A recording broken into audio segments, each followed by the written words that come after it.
To introduce Andy Beal, who is going to moderate this next panel, where we will have the opportunity to get the thoughts of the regulators. Andy has been in a senior leadership role at the NAIC for over 15 years, and he's in his 10th year as Chief Operating Officer. While at the NAIC, he has been a driving force behind a number of efforts, and you can look at his bio in the materials to see the details. I came to know him quite well through the work on the Interstate Compact in the early 2000s. More recently, Andy has developed quite an appreciation for how this industry is changing and the need for regulators to evolve as well. Before joining the NAIC, Andy did a number of things. The one that has always intrigued me is that he served in the U.S. Marine Corps as a judge advocate. And I've often wondered how, with his military background, with its appreciation for order and the control that comes with it, how he has managed to survive and even thrive in the chaos that is the NAIC. Somehow, though, while the commissioners come and go and the NAIC CEOs come and go, Andy has managed to keep the trains running. So I'm sure he will be able to provoke an interesting discussion. Please join me in welcoming Andy Beal. Thank you, Terry. Good morning, everybody. It's a true pleasure to be here at the Global Insurance Symposium. I think this is my, my fourth year here at the program, but my first time as a moderator for one of the panels. And it's truly a privilege for me to be here with this group of commissioners this morning. So I'm going to go ahead and do some brief introductions here before we kick off the questions. The format is we're going to allow about 50 minutes for presentations, discussion between the panelists, and we'll save about 10 minutes for Q&A with the audience afterwards. We have some handheld mics that are available. So without further ado, we'll move forward here. So introducing the panelists. From my far left, I have Commissioner Doug Ommen from Iowa, as you all know. Next, we have the Maine Insurance Superintendent, Eric Cioppa. Eric is also the President-elect of the NAIC. Next, we have Chlora Lindley-Myers, who is the Missouri Insurance Director. And last but not least, we have Mike Pieciak, who is the Vermont Insurance Commissioner. And Mike is also the President-elect of the North American Securities Administrators Association. So welcome to my four colleagues here on the panel. So let's get started.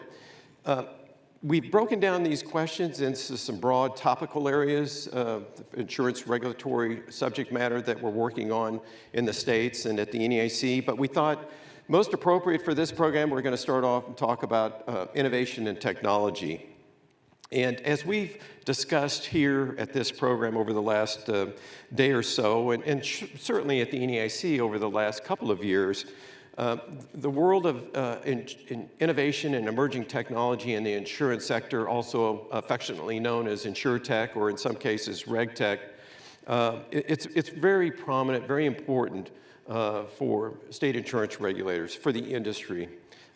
Innovation is occurring across the entire insurance value chain. When you think in terms of the marketing approach, distribution, underwriting, claims adjustment, and it's also impacting every line of insurance, whether it's property and casualty, life, health. It's very broad-based. Some areas may be moving a little bit more quickly than others, but definitely movement, impact everywhere. So it's an area that insurance regulators are spending a lot of time thinking about and taking some steps, some actions. So let's talk about that a little bit, just in the broad concept as you think about what's happening in the world of InsurTech in your respective jurisdictions. Give the audience a little bit of an overview about what you're seeing in your respective jurisdictions. Anybody care to start? I guess I will go first. As a host, I'm happy to do that. Clearly, we are in disruption. The disruptors that are in our industry are making us evaluate what we do as well. And I guess I would suggest that innovation is here. Consumers want their experience to be digital, but as you can guess, if you look at state regulators just as a group, we collectively do things the way we do it because we've done it that way for a time and we're comfortable with it. So the disruption in the marketplace is causing disruption among us as well. We live in the digital age, yet at the same time, a lot of our systems aren't built to address some of those problems. But I guess I would offer that here in Iowa, it's really important for us. We have to move forward, and it's really, as I think it's been suggested, it's really not an option to not change the way we do our regulation. Right, right. And I just want to indicate, I agree with what Doug is saying, but in Missouri, we're plagued with, there is innovation and technology, but there's also a certain portion of the state that has no broadband. They don't really look at their insurance products over the internet or anything like that. And so it's how to balance between the two areas. In particular, we in Missouri received a filing fairly recently, which was 408,000 pages sent through the SURF system. That certainly created a challenge for us. And so I think that, when you're looking at that and trying to sort of evaluate that versus somebody who says, I don't even know how to turn on a computer. I live in the middle of the state or towards the end or in the boot hill, and so I don't have access to any of that. It's trying to balance those issues as well. Right. And I'll just add to that, the tension that we see in our state and our industry, our traditional industry trying to deal with the fintech industry, and it certainly creates tension between what are the fintechs up to, what are the regulations that they're complying with or not complying with. So a lot of our job has been explaining to them, to the traditional insurance side, that they are well within the sort of the framework of our regulatory system. They're operating, in ways that are appropriate, and they're just using technology to disrupt your business model, and it's really sort of a wake-up call, because if you think they're doing that here in Vermont, you should see what the national carriers are doing, and that's something that our industry has to be aware of and wake up to as well. And the only thing I would add, and it echoes Doug's comment, I think it's important that, we as the leaders of our agency have to work with our staffs to make sure they understand what's coming, and they have to change the way they're doing business, and when it comes to reviewing filings. And in addition, our legislatures as well. I mean, we had to have our law changed so insurers could give their certificate, the proof of insurance for auto insurance on their smartphone. Well, I mean, that sounds small, but when you step back and think about it, you need a law change to allow insurers to do that. I mean, that shows you we have a lot of work to do. Yes. And I will add, as a follow-up to this question, at the NEIC, early last year, the leadership formed a new task force. It's called the Innovation and Technology Task Force. It's an executive level task force, so it's intended to receive a lot of attention. It has a couple of working groups that report through the task force, the big data working group. There was the cybersecurity group that was in existence before, while it was still doing its work on its model.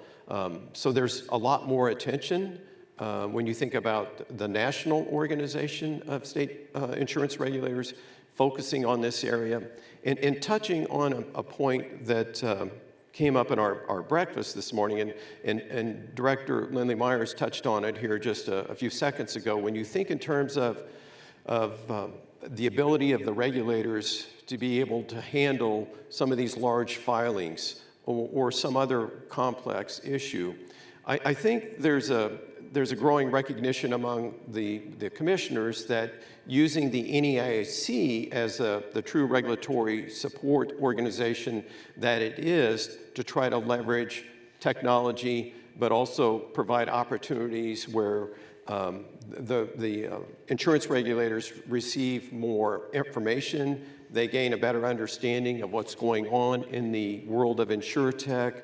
I know that we've embarked on a number of programs, initiatives beginning last year, partnering with various groups around the country, whether it's insurance thought leadership. We've also been involved with a couple of programs out at Plug and Play Tech Center in the Silicon Valley. We've hosted a regulator workshop at the InsurTech Connect program last year in Las Vegas, and we're planning to do the same again this fall. So again, the organization is very committed to working with the insurance regulators to gain a better understanding of what's going on in the world of InsurTech, but probably just as importantly, reaching out to a lot of the startup innovative community to talk about just basic Regulation 101, so that, one, they understand that they're working or potentially working within a regulated field. There's a regulatory framework and how it's set up on a state-based system. So, you know, actually, there's a lot of education going two ways here between the regulator community as well as the startup community. So let's drill down just a little bit more.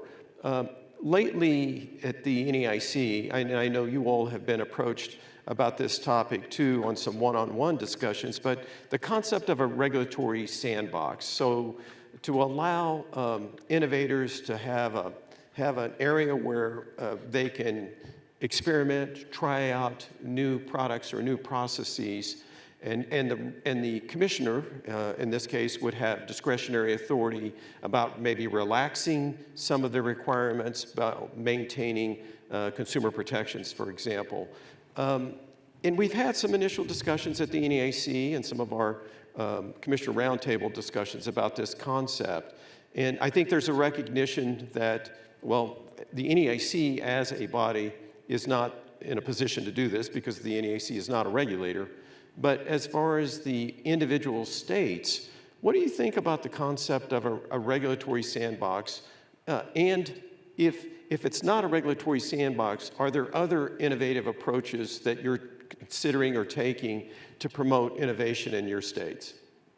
So Mike, you want to take the lead? Yeah, sure. So in terms of innovation in our state, one of the things that we've tried to do is broaden the impact and look at it at a more regional level. So this is more in the banking on the security side. We've talked about entering into partnerships with the 6 New England states. So for example, if a fintech were to get registered in one of the banking departments, that license might automatically transfer to the other 6, and similar with the securities offering.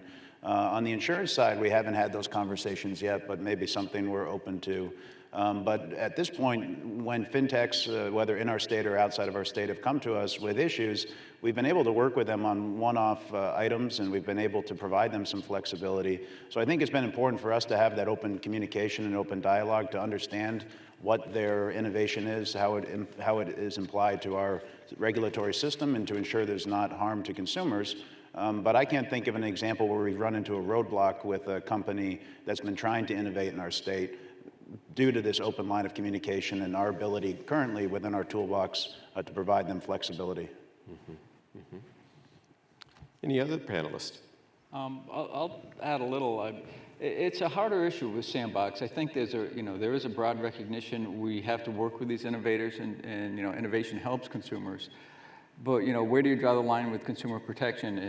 And that's less clear. Like, I think seasoning requirement is a prime example. I mean, I'm willing to look at seasoning and say I'm willing to waive that for innovation. I don't think that harms the consumer. Whereas you have some innovators, they want to roll out something nationwide, and you think they're insufficiently capitalized. Well, that's a red line. So it's where do you draw that line?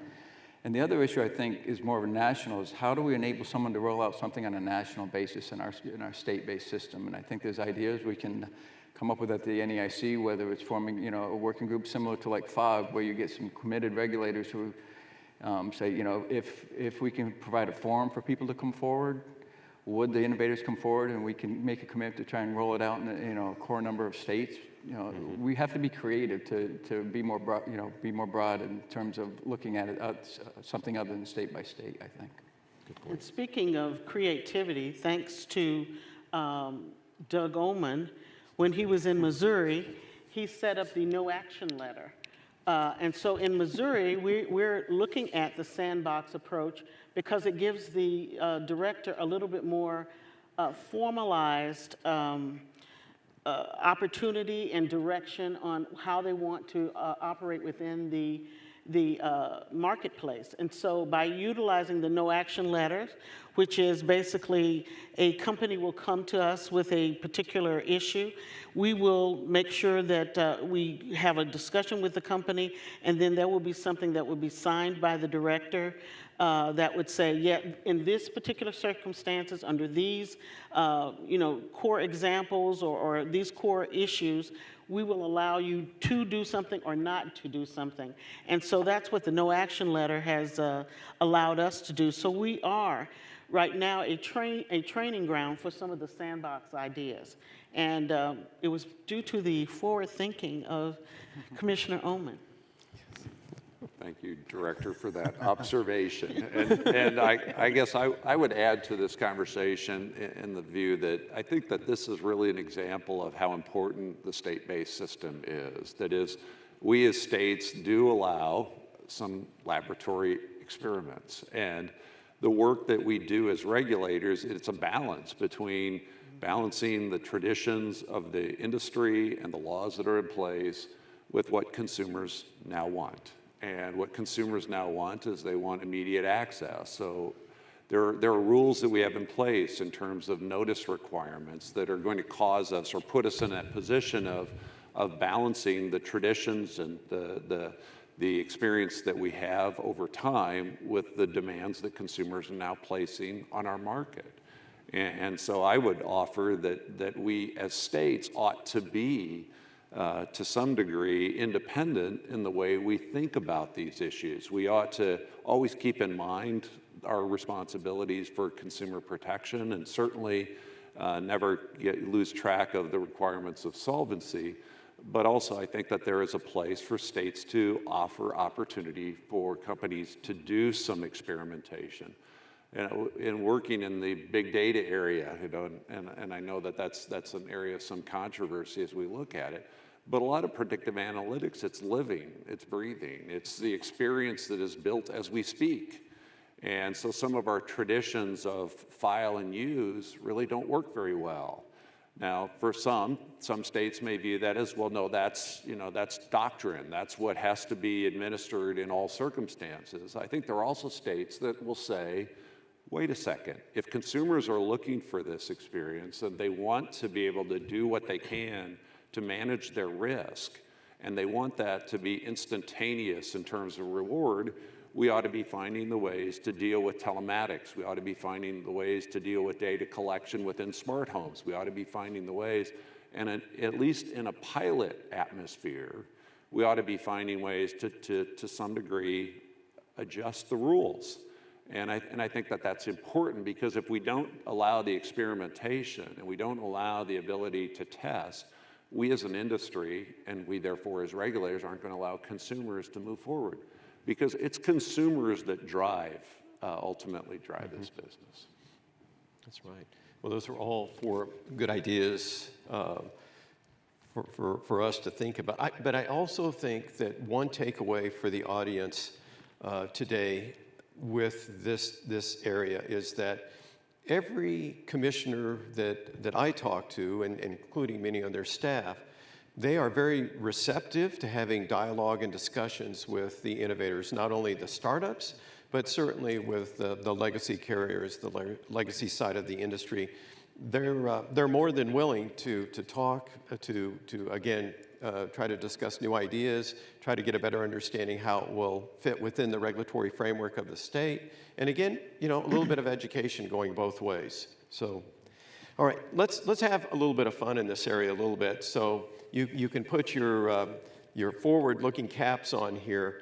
What do you think the insurance industry is going to look like? What are some of the major changes that you see in the next 5 years when you think about some of these new developments, whether it's using the big data, streamlining some of the processes, the on-demand type coverage that consumers are wanting more and more? Anybody care to venture a guess to start? I'll go first on this only because I'm still trying to keep up with today. And, it's really hard to project into the future. For those of us that have been at this for a little while, you don't have to look very far back. In fact, to look 5 years back and to see where we are today, it blows my mind. So I don't think this is a fair question. Who thought of this? I guess I'm still bullish on it. I think that we are, several years ago, in Iowa, we looked at succession planning. Well, we're now in succession. I mean, we are making the changes within our division that we have to make because of the fact that the departure of the boomers. And I would offer that the same thing is happening in our regulatory approaches. We are up to the task. I no longer get asked in Iowa, are you up to the task as regulators? I would say, yes, we are. And not because of the commissioner, I guarantee, not because of the work that I do, but because of the people that I have on my team. And so if we can help get ourselves equipped with the technology that we need, and to your point, Andy, about getting support from the NAIC office, I really am bullish that we'll be able to do it. I think it is changing very dramatically in 5 years. I mean, I would agree. I mean, I think a couple areas that I think we'll see changing distribution. I mean, I see that as incredibly ripe for disruption. And I think that's one area that I think we'll see change over the next 5 years. And I think as a regulator, how we do our job. When I think of solvency regulation, are we going to use big data more and analytics more in our day-to-day job and almost make, reviewing the balance sheet secondary? There's going to be so much we can do once I know the NAIC and State Ahead is talking about moving to the cloud and getting more really deep dives into data analytics, and I think that's going to shape how we regulate for solvency in ways that I really can't predict, but I think it's got incredibly powerful opportunities for us. And I'd like to add, listening to Eric talking about distribution, it is important more than ever that we make sure that our consumers know what it is that they're getting into, because maybe the error of being sort of overly protective from the department's arena, it's going to be loosened some. Some of the responsibility is going to weigh very heavily on consumers. And so in order for us to sort of evolve with a new technology, we're going to have to make sure that our consumers are at least knowledgeable to a certain extent about the coverages that they want, when they want them and how they want them, and less on the departments to sort of not only regulate those, but less on the department of overseeing. We're going to look to the consumers to be a little bit more sophisticated, I'd say. And I think I see maybe three things. One, I think we would see further adoption of blockchain technology within insurance companies and within financial services more broadly. With insurance, maybe it's on claims management, maybe it's on record keeping. Certainly, some securities firms and insurance firms are already going in that direction. But I think that technology will become, it's probably mainstream now, but it'll probably become more ubiquitous within companies of all sizes. I think the way that we do our jobs will change as well. Vermont's excited to participate in a pilot program with Risk Genius that will help us determine whether a computer system can review our form filings in a matter of minutes or hours, as opposed to a person doing it for a number of days or even weeks. So the ways that regulators are incorporating technology, I think that will change significantly over the next 5 years. Another area of focus or interest to me, and this is more Vermont specific and maybe New England specific, but the change in sort of weather that we've seen in the last 5 years and probably will continue in the next 5 years certainly impacts our insurance industry. In Vermont, winter weather used to be sort of the moment where people buckled up and worried about getting through a good claim season. But in the last 5 years, our two biggest events have been a hailstorm in May and a windstorm in October. So that's totally changed the way that our insurance carriers look at the P&C market. Similarly, the increase and advent of distracted driving with technology in cars, and also the technology that is now on cars that makes it more expensive when there is a claim. I mean, those are things generally in the P&C market that I think we'll be continuing to deal with for the next 5 years until we have automated vehicles, which maybe is a 10-year question. Yes. I will just add, touching on a couple of the comments here of the panelists, that at the NAIC itself, we've recently, our members recently adopted a 3-year strategic plan called State Ahead. And in the plan, I would say there is probably 3/4 of the initiatives that are focused more on the innovation and technology side. Yes, we are transitioning to the cloud platform and transitioning also to a DevOps approach. We're trying to change the culture. So I can sympathize with some of the comments I've heard over the last day and a half as some of the carriers are transitioning to a new approach in the business world, because again, you have to change the culture internally. I know that the departments, the state insurance departments themselves, are also trying to transition. And as Commissioner Ommen noted, there's probably going to be more reliance, I think, on the NAIC going forward as that support organization. Certainly not exercising any type of regulatory authority, because again, that's what the regulators do. It's our job, it's our mission to help them do their jobs as effectively as possible. So somebody touched on big data, and we're going to come back to that, but let's take a side trip over to cybersecurity, because from a consumer protection standpoint, that's another very important issue for state insurance regulators.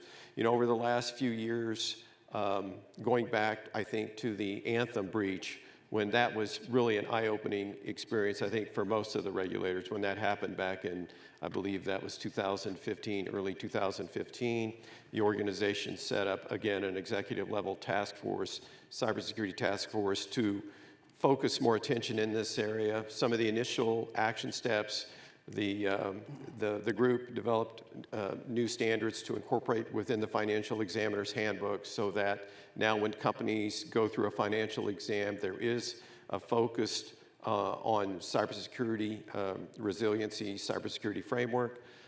There's also a recent model that was adopted by the NAIC that's now being pushed out there in the state legislators, and that model was again designed to protect consumers, but also in the event of a breach, making sure that the consumers are notified, but also state insurance regulators are notified of that breach. So steps are certainly being pursued to try to make this area more consumer friendly, more consumer protections. But let's be honest, I think each day, or at least each week, we still see an article about a breach, a significant hack. So from a regulatory standpoint, as the commissioner, the chief insurance regulator in your states, I'm sure this has got to be an ongoing, continuing concern of protecting the consumer data in your respective states. But can you give us a take on how you feel? I mean, because you're having ongoing discussions with a lot of the carriers. Do you feel that they're making significant strides in protecting, putting measures in place to protect consumer data? I can start with this one. I mean, I think the answer is yes. I think they're making strides. Are they there yet? No. I mean, Maine was fortunate to be one of the lead states on the Anthem exam, and it was telling. We hired CrowdStrike to assist us in the review. And they made the statement early on, there's two types of firms out there, those that have been hacked and those that don't know they've been hacked. And it was, it was an eye-opening event. And as you said, as regulators, we've really taken, I think, meaningful steps with, our financial exams and looking at cybersecurity. And I think you're going to see, we routinely bring actuaries in to review claim reserves when we do exams. And when we, analysis, we do a lot focus on the actuarial perspective. I think you're going to see cyber rise to that level. It's becoming at that level of importance. You hire cyber experts to do penetration testing and what have you, and also in corporate governance. We recently passed some accreditation laws related to corporate governance, and one of the things we look at is the board actively engaged in cyber issues. Are they on top of it? So I think you need to make sure upper management takes it seriously, and regulators need to make sure they're actively getting the resources so they can look and properly evaluate. Is the company taking cybersecurity seriously enough? I would add that it's not just the issue of cybersecurity, it's actually the ability of the carriers to manage existing blocks. We've seen, if you look over some of the life industry, there's been this circumstance where insurance that was purchased 30 years ago was done in that paper form. And so trying to deal and manage through the legacy blocks and work through our existing systems within the industry presents a challenge for all of us, as it's not just to try to make it more user-friendly for those that are applying handling the back office for the insurance carriers. It's also so they can implement cybersecurity. In other words, so they can manage their responsibility under the law to protect access, and threats to that information is requiring them to expend large amounts of money in order to try to make this work right. And then that transition can present problems. So I would say we as regulators, I think we're certainly on the right track. The issues that are in front of us are still pretty large, both as regulators as well as for industry. But yes, I think we're making advancements. I'd agree. I think that we are, making certain strides. I think what we're looking at now is, as Doug was saying, is that 30 years ago you were writing everything out. I think minimizing the amount of personal identifying information in the files is a first step to creating a better issue that will eliminate or certainly reduce the amount of strikes towards a cybersecurity issue. But I think, trying to extract reasonable information, reasonable data, and not just have, everybody's sort of life history being, written up and exposed, having a system that will make sure that that type of information is encrypted, is remaining safe. I think that is a challenge not only for the insurance departments, but also for companies at large. Mm-hmm. Mm-hmm.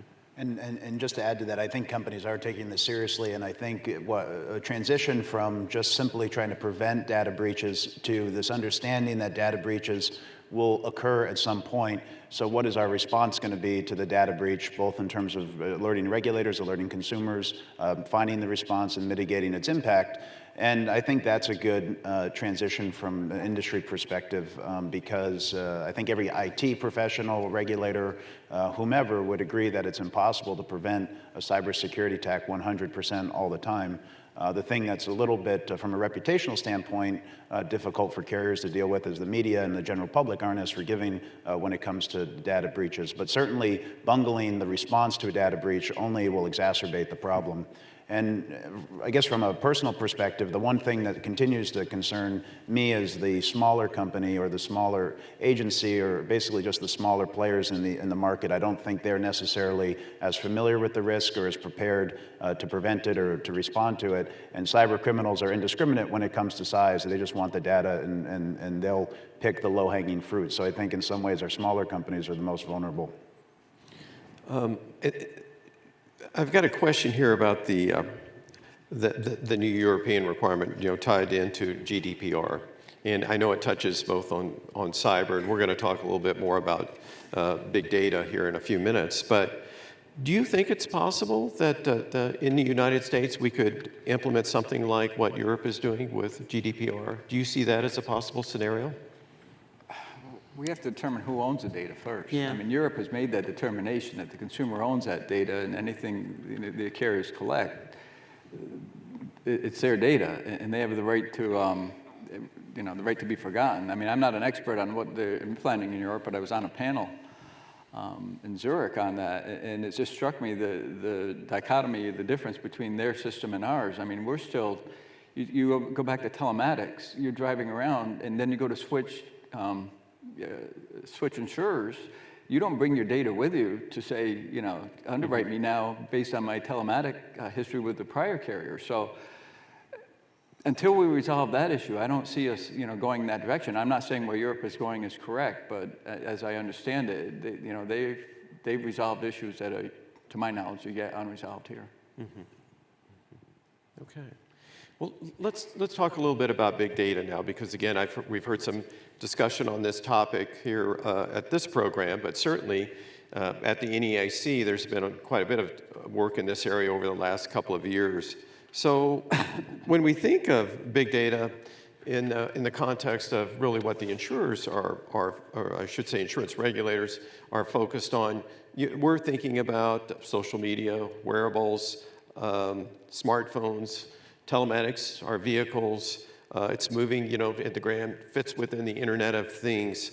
But we know that more and more insurance companies are reported to be using this information in terms of marketing, more direct marketing, possibly underwriting, maybe claims settlement, to name just more of the more prominent areas.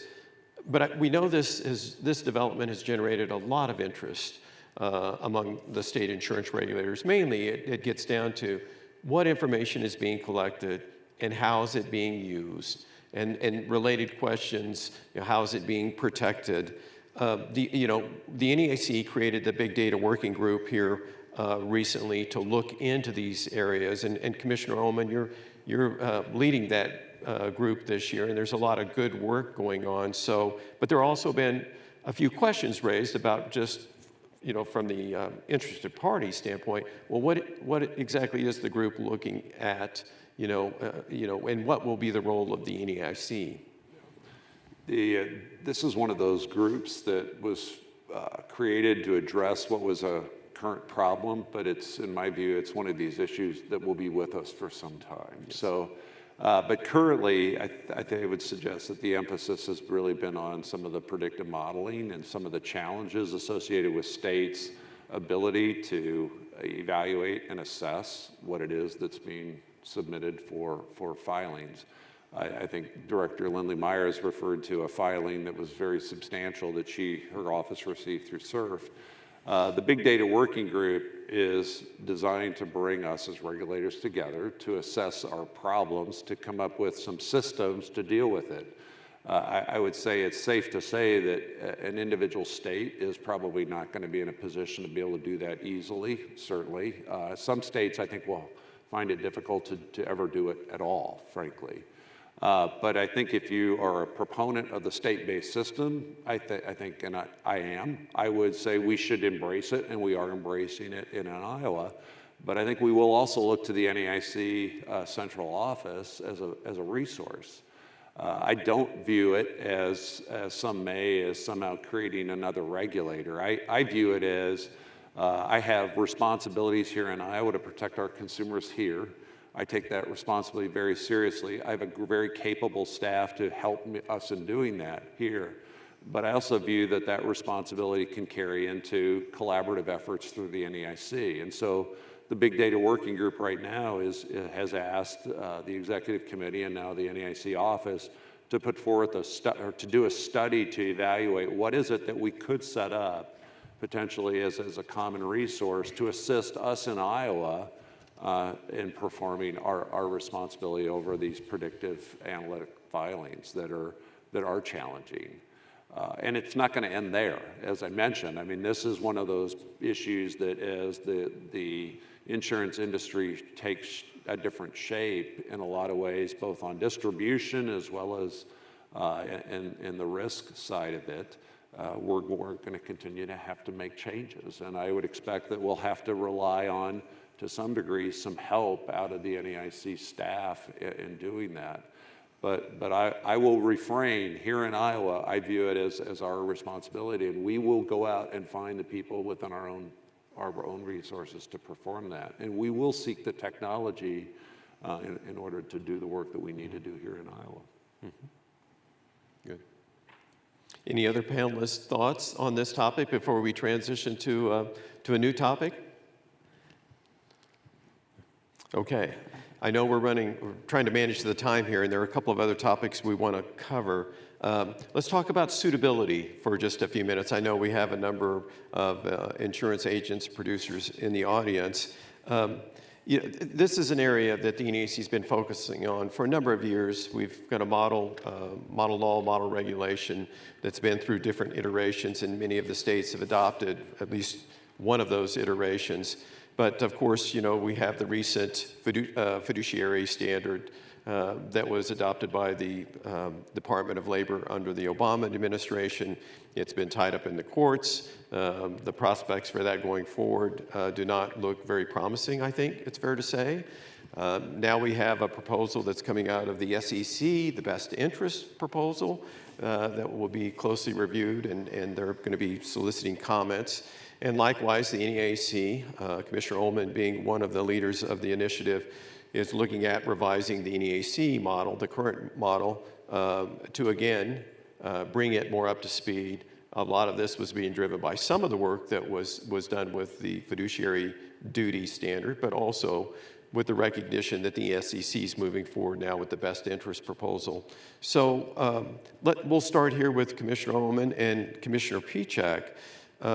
When you look at these current activities, for the audience's benefit, could you give them a current status of where we are with the NAIC effort as well as the SEC effort?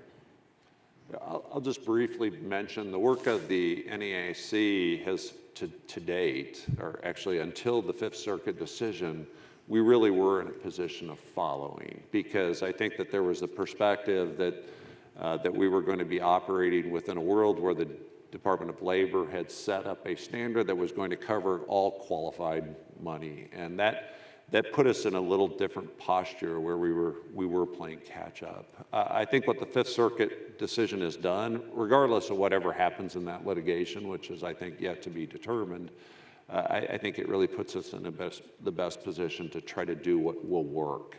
I had a lot of personal concerns about the DOL rule. I think that we look in our world as a regulation-based system.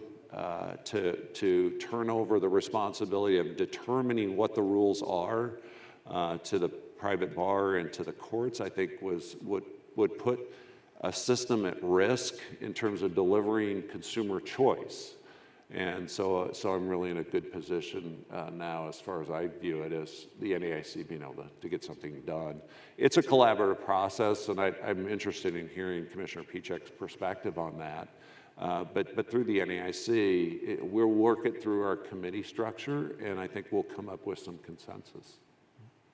So as far as the SEC and the SEC's recent action, just last week, they promulgated at least a proposed rule, regulation best interest. And what the SEC was trying to tackle was this difference between the standard for a broker-dealer and the standard for an investment advisor. So just generally, a broker-dealer is usually thought of as someone that sells products to consumers, when an investment advisor is someone that counsels consumers through financial transactions and financial decisions in their life.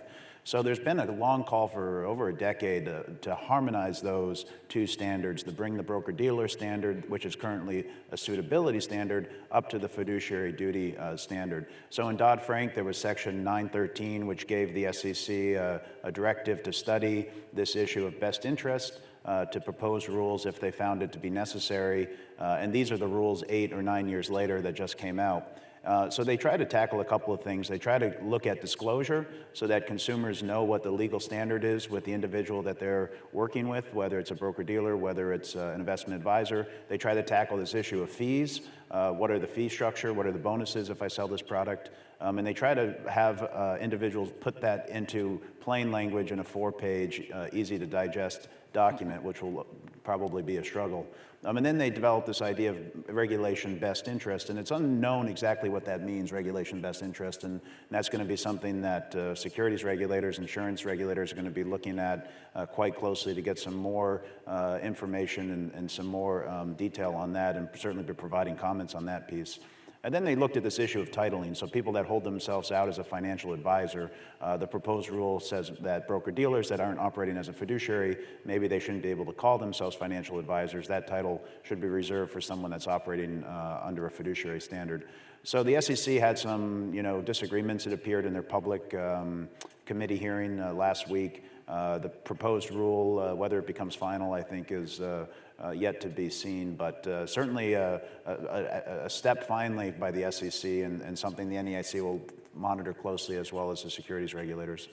And I would offer, Commissioner Pieciak and I are both also the securities regulators in our states, and I would say that based on what I heard of comments from the SEC commissioners, I would view it to be a mistake to move forward the rule in its current form.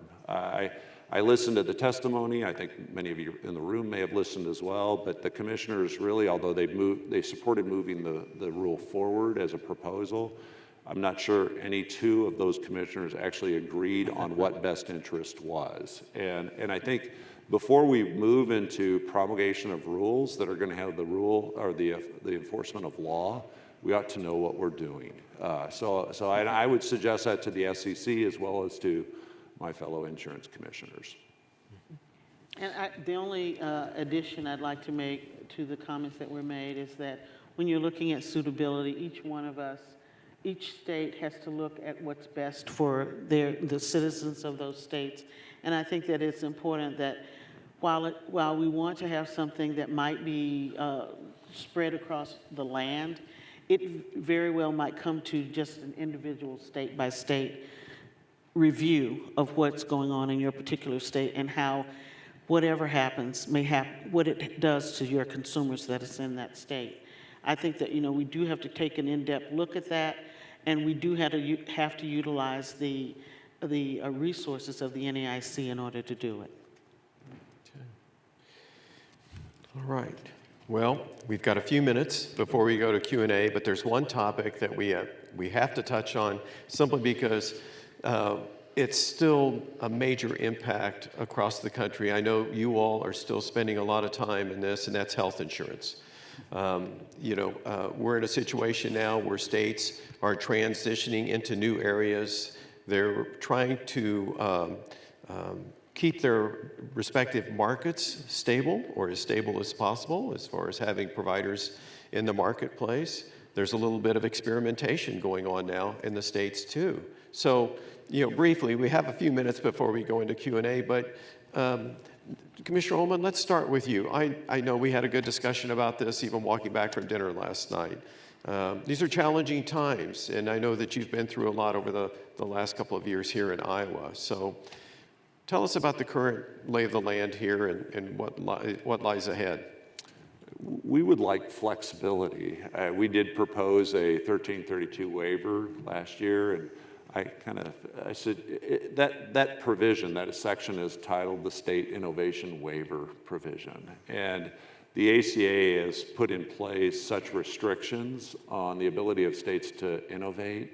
We found it to be unworkable here. I would say that what's happening now is there's a lot of triage going on, certainly in our state, because of the fact that we've seen these rates skyrocket and it priced out anybody at all who has to pay, nearly everybody who has to actually pay the premiums. Our state did enact some legislation that set up a plan to be administered by Farm Bureau that is not insurance. It can work.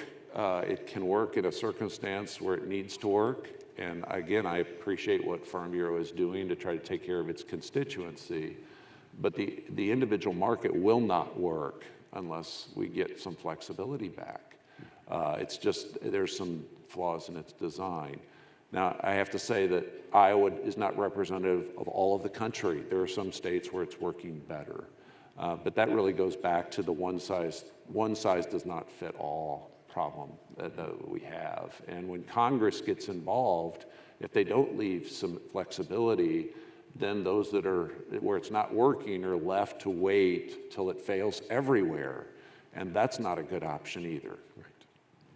I mean, Superintendent Cioppa. I would add first, I'd like to say we almost made it through a panel without talking healthcare, which I appreciate. Because it is consuming all the oxygen, and each state is different, and the ACA, I think one size fits all doesn't work. But the real issue that we just aren't addressing is the healthcare cost. And the people who don't get a subsidy are paying exorbitant premiums. I had a letter from a consumer the other day, a family of 5 in northern Maine, who didn't get a subsidy. Their premium was $64,000, and you had their family out of pocket with $14,000. You're almost at $80,000. Well, that doesn't make any sense. But when you peel back the onion, it's the medical costs that are driving it, and we just are not dealing with it, whether it's Congress or state by state, because premiums are only reflecting the underlying cost. And until we start looking at the medical costs in a meaningful way, the individual market is just symptomatic of what's happening in the small group and large group. It's just they're not there yet, but we really need to address medical costs. Right. Ditto to what both Commissioner Ommen and Eric Cioppa was saying. I think what we're looking for is flexibility. We're also looking for choice. I don't have any bare regions in Missouri, but they don't have a choice either. It's this carrier or no one. And I would like for there to be choice. And it is getting more and more difficult for the insurers to stay in and to actually provide services for consumers, mainly because of the medical cost. So I agree with the comments of both prior speakers. And just briefly, in Vermont, we're somewhat unique. We have a merged market between our small group and our individual market. And we've experienced generally some good competition between two providers in our state. We have a relatively low uninsured population, less than 4%. Traditionally, for a rate filing, we'll see single-digit rate increases. So our market's been very stable, and that's been a good thing. So our big focus has been ensuring that the moves at the federal level, particularly relating to the President's executive order, don't impact our market, the short duration plans and the association health plans, to ensure that we have sufficient regulation and authority from our legislature, which we're passing a bill this session to get that, to ensure that we have it, and the ability to sort of regulate that in a way that won't disrupt our stable and what we perceive as working well market. Good, good. Well, I think it's fair to say that we'll all be continuing to monitor this very closely to deal with this evolving set of issues in all of the states.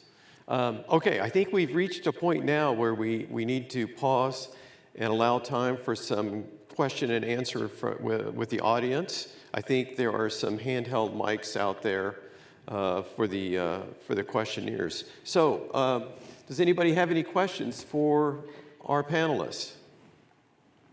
If you'll stand up and, oh, there she is in the back. No, I was just going to say we also have stands around mics, so feel free to get up and ask. Okay, I think we've got a question coming here.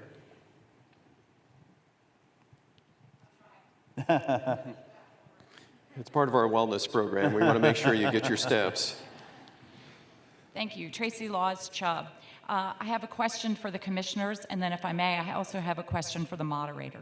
Good. My question for the commissioners is, I like a lot of what I'm hearing, but I didn't hear anybody talk about the issue of confidentiality, which for companies is very important in the context of a regulatory sandbox kind of situation, so that when you're trying to bring an innovative product to market, when you're in the incubator phase, it's important that you be able to protect that. And then, of course, the rules are different if you come out the other side. So if you all could comment on that. And then my question to Andy is, it's about the NAIC support to regulators. I think there's a good role that you're playing. I would encourage you that there is a stronger role that the NAIC could play. I think it's important, as you know, to educate and to start to shift the mindset.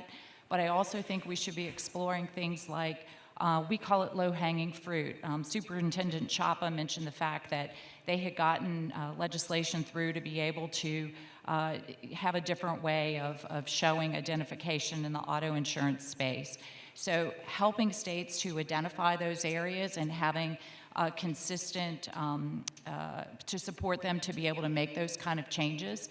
And then thinking more broadly, and Superintendent Cioppa, again, was the one that mentioned maybe a fog or a refog situation or a compact situation. How do you get states to cooperate and share information in situations where someone is trying to take a new product to market while still respecting the consumer concerns and the autonomy of the states? I will try to answer the first question with regards to what I think you were describing in relationship to that sandbox concept and confidentiality.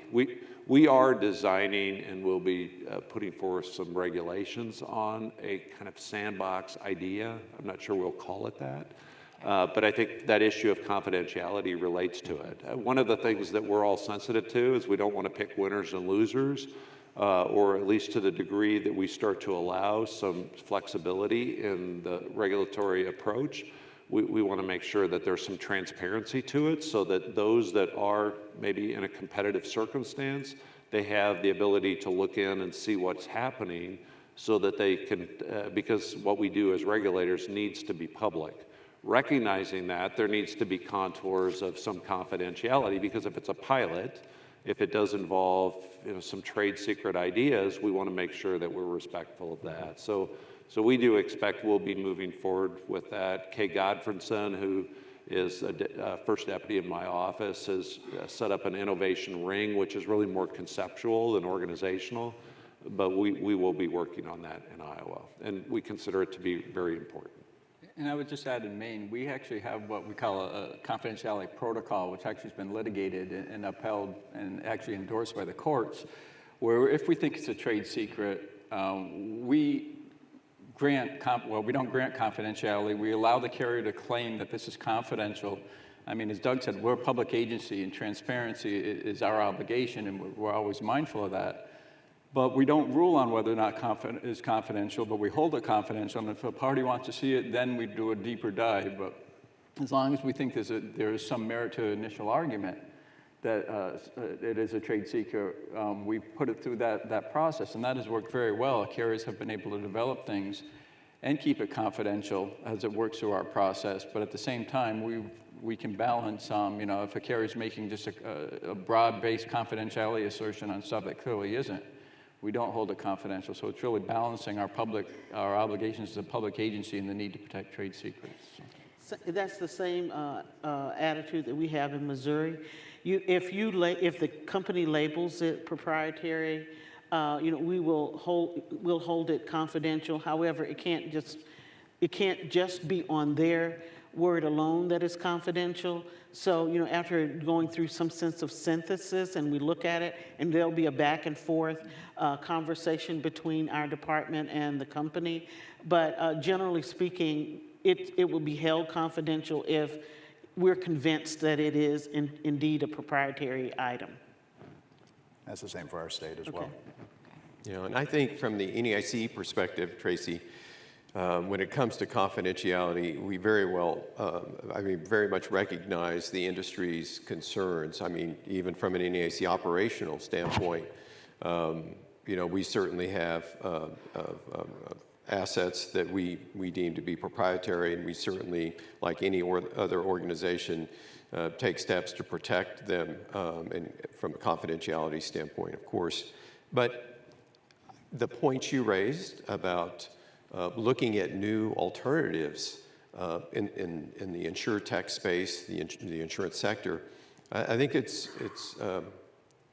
they're well made. I think the organization is trying to shift more attention to become more creative, as we think in terms of regulatory innovation. That's one of the themes that's contained in the State Ahead strategic plan, is helping the state regulators become more innovative as the shifting landscape in the insurance sector continues to evolve going forward.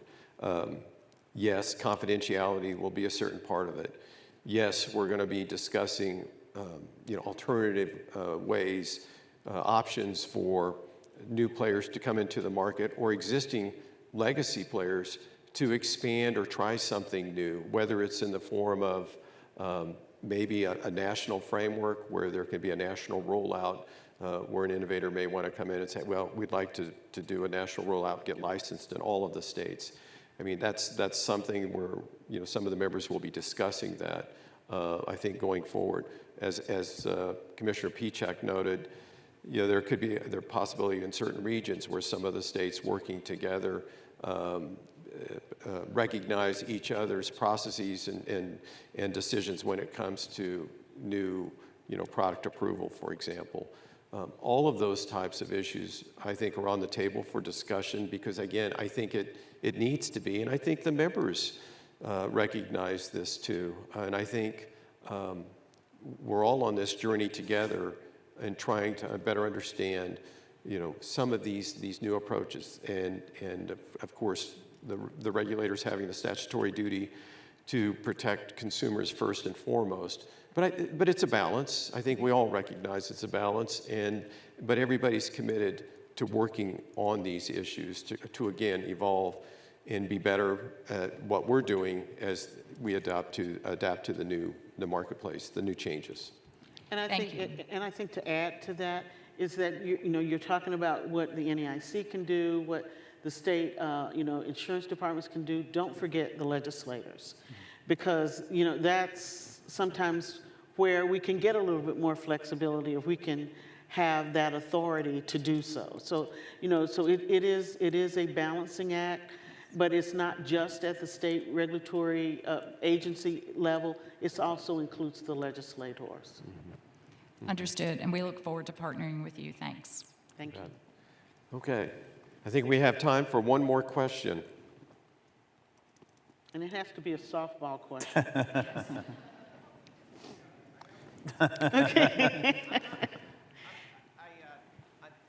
On many levels, I'm not as fast as Tracy, but I made my way.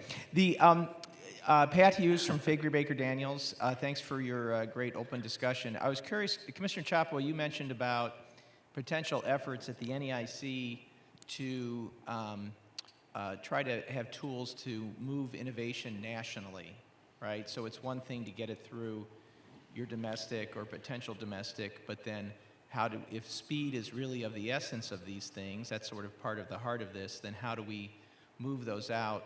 Are there some active discussions of using some of the current NEIC frameworks, like the Innovation Task Force or other types of tools? We'll be curious to know, how far along some of that thinking is, and how some of that might actually, show up, be operationalized, because I think that is a critical issue on the innovation front. Well, thank you for giving me the opportunity to clarify. I was always doing a dangerous thing, which is thinking out loud. I didn't mean to punish you. But it is a recognition, as you do hear from the innovators, I want to get something out nationally, state by state. It's not what I'm interested in, because I've invested a lot of money. The minute it goes out in one state, it becomes public. And so, I was thinking, how can the NAIC help with that? What structure can we use? And we do have examples of that. That's why you said FOG, or our FOG, where we get regulators together and they look at companies nationally for solvency issues.